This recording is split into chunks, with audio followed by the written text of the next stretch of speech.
Jimmy Allen and Speed Robertson are nearing the latter stages of their stunt flying for the movies. They have been busy on the thrilling climax of the air picture Coffin Nails, a gigantic night flying scene. Sensational events have occurred. Ballou landed his ship and made the startling announcement that Harry Phelps, flying with him, fell from the plane when it was on its back. Roy Phelps immediately accused Ballou of murdering his father. Sandy Carson, ex-government intelligence officer, revealed that Ballou was a trusted spy for the United States during the war.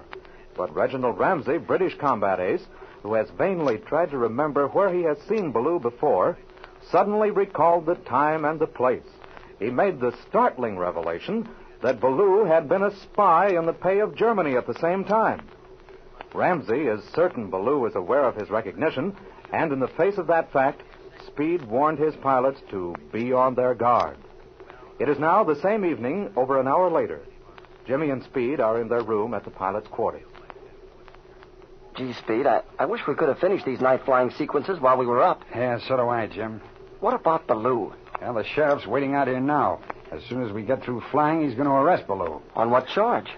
Milliken has sworn out a warrant for his arrest for plagiarism. That manuscript you and Roy found is sufficient evidence. Well, that's good. But what about Harry Phelps? Well, Jim, I don't know what we can do about that. Ballou maintains, of course, it was an accident, and it's pretty hard to prove anything different. Nothing but circumstantial evidence. And the thing looks bad, but Dr. Parker and the sheriff both examined Harry's body, and they agree that no jury would convict Ballou on the kind of evidence we have. What about that bruise on the back of his head?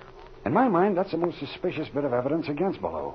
But the sheriff and Dr. Parker both maintain it'd be difficult to prove the bruise had not been received in his fall. I suppose he could have got a blow like that if his head had struck on the under edge of the cockpit when he fell out. Yeah, exactly. No, unless some further evidence comes to light, I don't think there's a chance of making a case against Ballou. As far as I'm concerned, I'm sure I know what happened.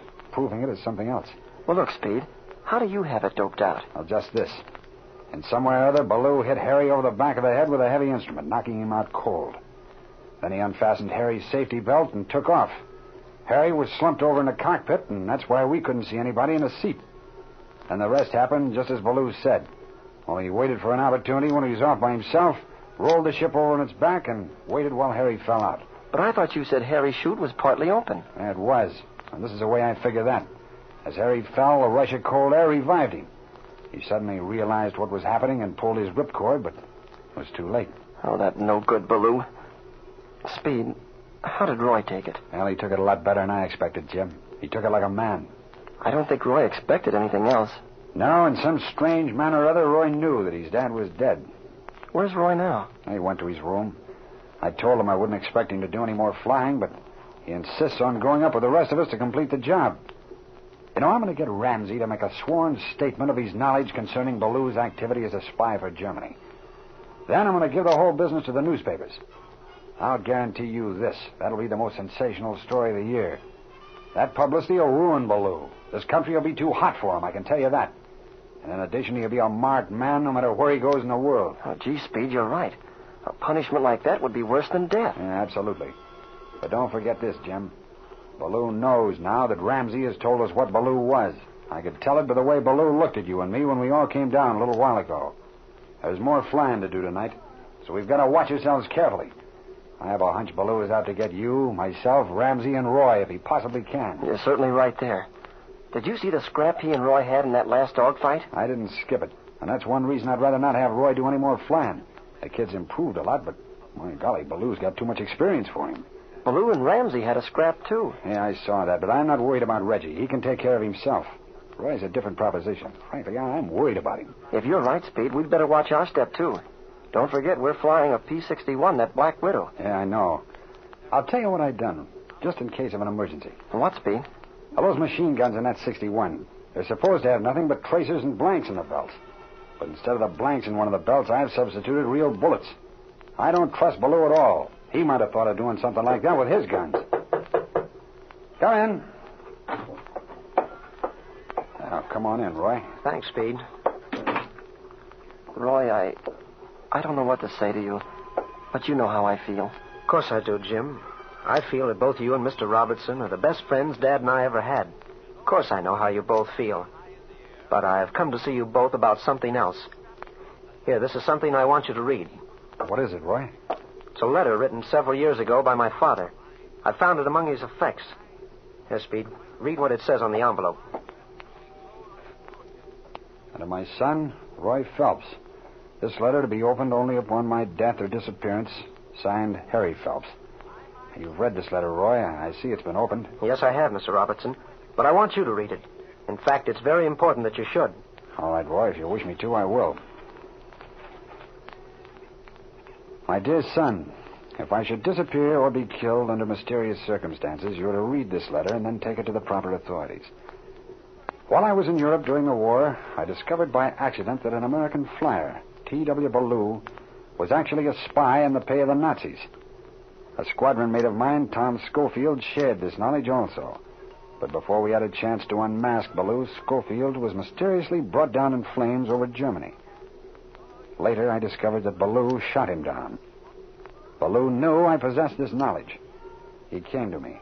He threatened my life if I revealed it. And moreover, he swore that he would see that you and your mother were killed in America.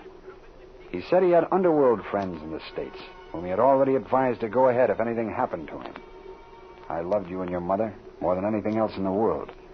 I was weak. I promised. And I have suffered agonies for it ever since. I think I lost my self-respect that moment and have never regained it.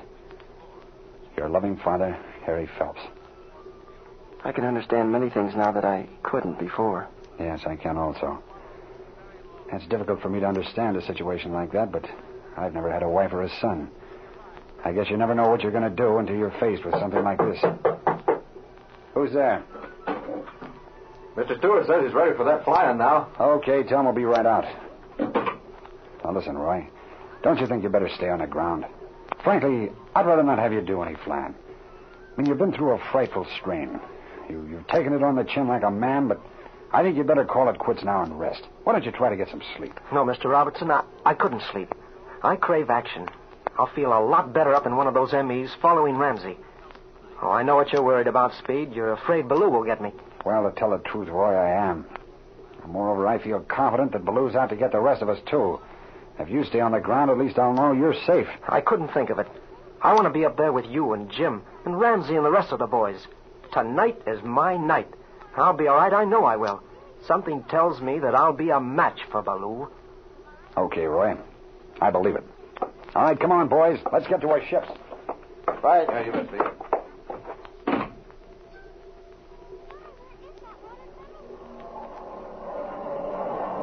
We ought to be about right here, Speed. How high are we? 11,000 feet. These clouds are almost solid beneath us, and the moon's directly above. Well, wait a second now. Let me see where everybody else is. Well, there's Stewart's camera ship way up above us and to the left. He's in the right position. Now let's see about the others. The 51s and 47s are right back and above us. What about Reggie and his 109s? I saw him a few minutes ago, but I don't see him now. Oh, they're about 3,000 feet above at 3 o'clock, Speed. See them up there? Yep, so they are. Well, everybody seems to be in a proper position. Flash your running lights to signal them. Okay. And there comes the answer from Stewart's ship. We're all set. Boy, look at Ramsey. Bring those MEs down. They're in almost a vertical dive. Yeah, it won't take them long to get within firing range at that rate. Are your guns all ready? I'll fire a burst and see, Speed. Yeah, they're okay. I'll try mine. Okay. Now, don't forget you've got real bullets in one of those guns. I won't. Boy, here's Reggie and his 109. Look at him go by. Yeah, here come Ballou and the 51s. Hey, Ballou isn't going after the 109s. He's headed straight for us. Now, by George, you're right, Jim. Now, watch it. You remember what I told you about Ballou? Okay. As soon as he gets within firing range, I'll pull up in a steep turn. That's the stuff, kid. I don't trust him a second. Now, watch it now. Pull up. Here he comes.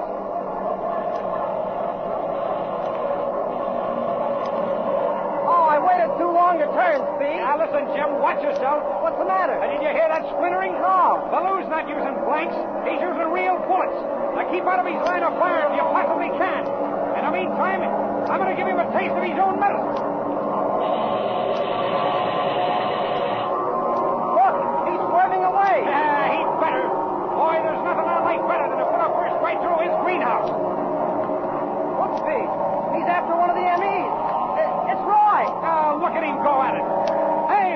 certainly on his toes. I never saw the kid any better. Don't forget, Speed, Baloo's got real bullets in his gun. Come on, head for him, Jim. I'm going to break this up right now. Oh, Speed, one of the other 109s is on Baloo's tail. Looks like Ramsey. Reggie will take care of him. Don't worry about that. The only thing is, if either he or Roy makes one slip, it'll be their finish. I think Baloo sees Ramsey, Speed. He's banking around. There he goes up at a steep turn, and Roy's coming after him. He's making Baloo stall out. Look at Roy come. Oh, turn aside, boy, quick before it's too late. Speed, they're going to hit. Oh, great Scott, they have hit. Roy's crop chewed right into Baloo's cockpit.